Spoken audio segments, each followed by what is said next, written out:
MVP 3. Hey, what is up everyone? Welcome back to Mecha Gaikotsu vs. the Backlog Mountain 3. Today I'm going to be getting this right here off the backlog. This is the Master Grade GINN Gladiator from Mobile Suit Gundam SEED ECLIPSE. As you can tell from this box right here, this is a premium Bandai exclusive, and I got this through BUYEE. You can too, so I'll throw a link down there in the description. So first off, you might be wondering, what exactly is the GINN Gladiator? Well, it's essentially that GINN that you would have seen in Gundam SEED, just with a bunch of new features. So Gundam SEED ECLIPSE, which is a manga, and also a motion comic here on YouTube over on the Gundam Info channel, is set 2 years after the events of Gundam SEED, which was Cosmic Era 70. This is in Cosmic Era 72. So this is a mobile suit that has been kind of revamped to keep up to date with the mobile suits of the time. What does this mean when it comes to the actual model kit itself? Well, let's find out.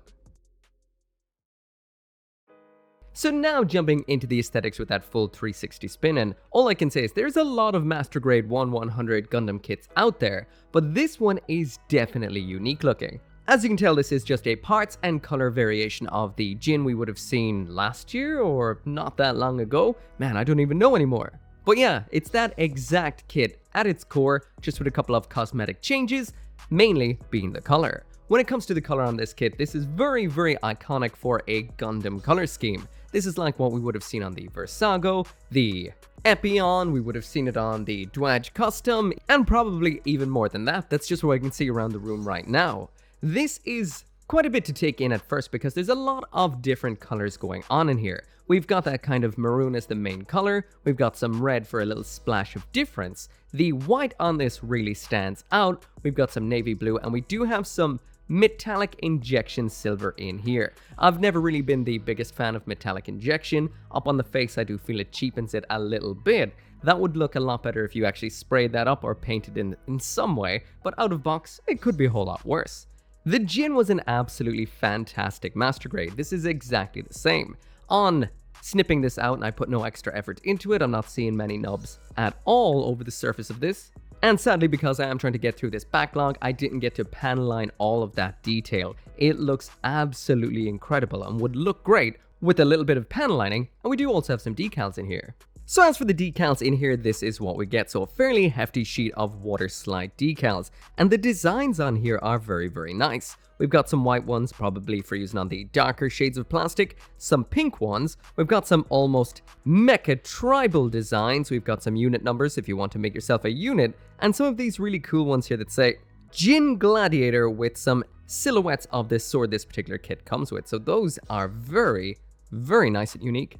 When it comes to the stickers in here, there isn't really a whole lot. That circular one right there, that of course is for using with the mono eye this kit has, and we've got two little red ones right there, which are actually just for adding a splash of color to just this little section of the face right here, just like you can see right here in the instructions. So jumping into a bit of comparison with the original Master Grade GINN, well, the vast majority of the physical aspects are here. So most of the head, most of the shoulders, most of the torso, most of everything is all the same as what we would have seen before. The legs are pretty much identical, besides we've got a brand new section of armor on the knees, adding to the more gladiatorial or armored look. The front skirting armors are incredibly different. I'm really digging the design of the ones on the GINN Gladiator. There's a whole lot of extra detail in here, fun to build and fun to look at. When it comes to the torso then, this is visually identical, actually physically identical to what we would have seen before with the standard GINN, just a color swap. The same goes for the arms and a lot of the shoulders too. We've got an extension armor part up top and some very large side aspects hanging over the arms. Lastly then, when it comes to the head, it's the exact same GINN head again with that big plume up top, except the plume has been dialed to 11 and we've got more of the metallic looking armor up on the head.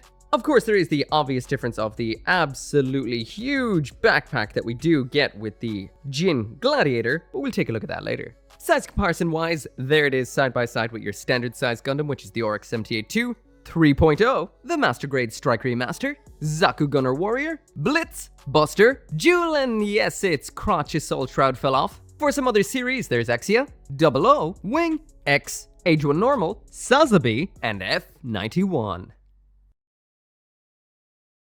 So now jumping into the accessories, and here's absolutely everything that comes inside of the box. First off, we've got a brand new backpack that is different from the standard GINNs. It's bigger, packing more heat, a pair of swords known as the Fortress Breaker Swords Richvert, a beam rifle, a pair of missile pods, the Beaks Dagger, and as for the fingers in here, these are the exact same swappable type we've been seeing with this line of SEED grunts so far. There's 8 in total, 2 are currently attached to the Mecha. First up, as for the hands in here, these are exactly as we would have seen before, swappable style fingers. In order to just change them out, you just pop them off like so, and then pop in the alternate ones just like this. Simple. So when it comes to the new equipment in here, this is the first thing that we've gotten. This is rocking a whole lot of new features. This, of course, is the backpack. So the one from the standard GINN right here, the wings were aligned out to the side and there wasn't really much going on. When it comes to this one, the wings are moving out towards the back and there's a whole bunch of stuff on these. As for moving parts, these can swing up over the shoulders just like so. This cannon segment can move on both sides. It's on some kind of hinge and a ball joint if I'm not mistaken, and then we've got these parts here that can flick up just like so. So Bandai has been doing a great job of keeping these Gundam SEED kits compatible with each other, so of course you can use this particular backpack right here with the standard version of the GINN if you want to.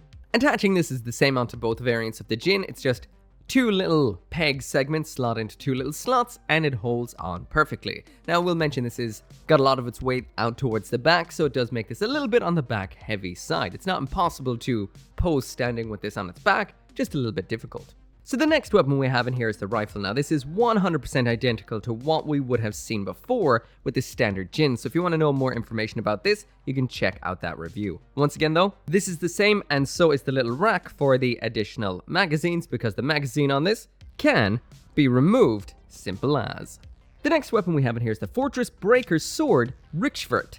According to the instructions, these swords were made to crush enemy bases and consist of metals with higher density and hardness than those used for the heavy blade.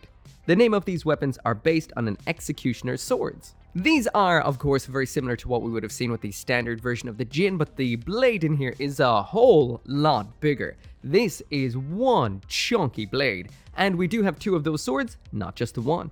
So getting these swords into the hands is the simple, usual routine of you pop the handles of the swords into the fingers and then attach the fingers onto the hands. These hold on perfectly, it's easy to pose with these in hand, they have enough weight to actually pretty much counterbalance that big backpack round back, and these, once in a pose, look absolutely ridiculous. These are some huge blades, definitely asking to be chromed up or painted in a nice metallic paint, but even out of box, a little bit of panel lining and these will and do look incredible.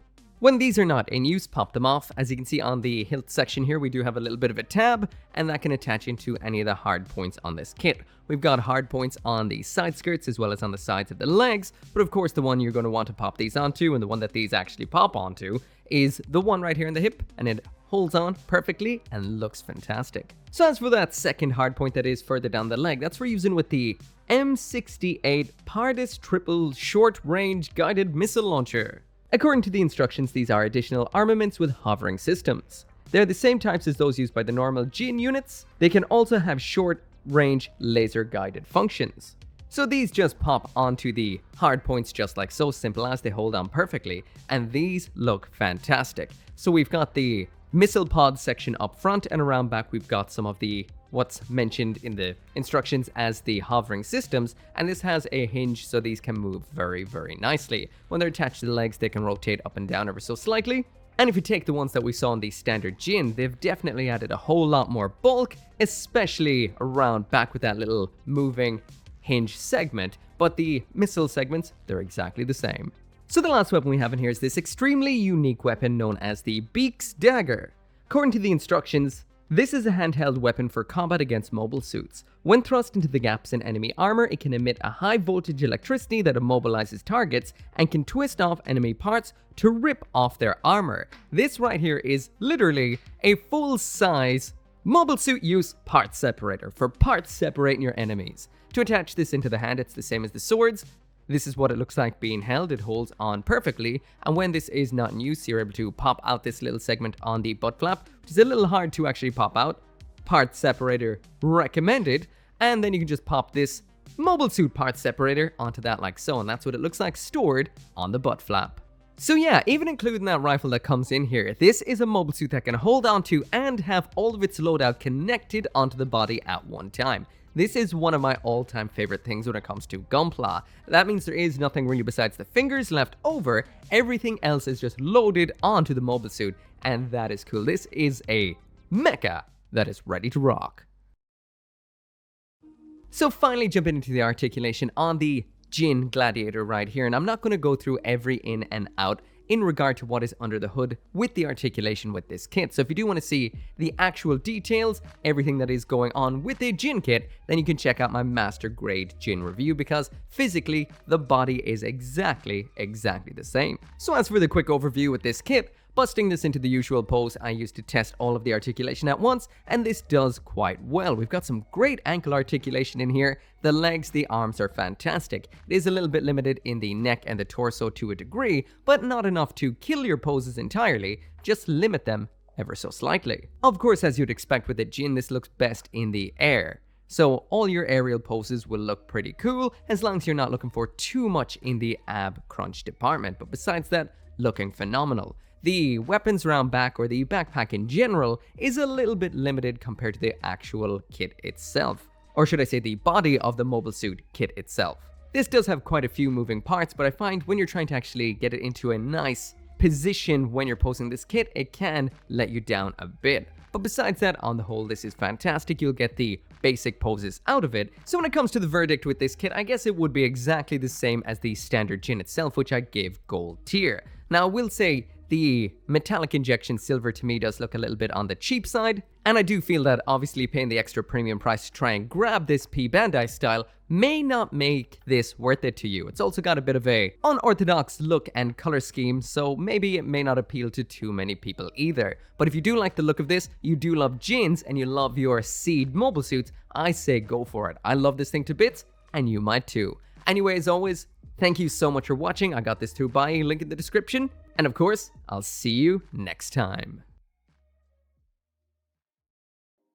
As always, this video and every video would not be possible without each and every one of you guys who watches my videos. And special thanks to those of you who are supporting me over on Patreon and on the channel members, including Caleb Engelhart, Global Frequency Studios, Go Little Rockstar, Gunpla UK Limited, Joe, Kill Me Inc., Lawrence Seahack, RG59061, and Van Fawn.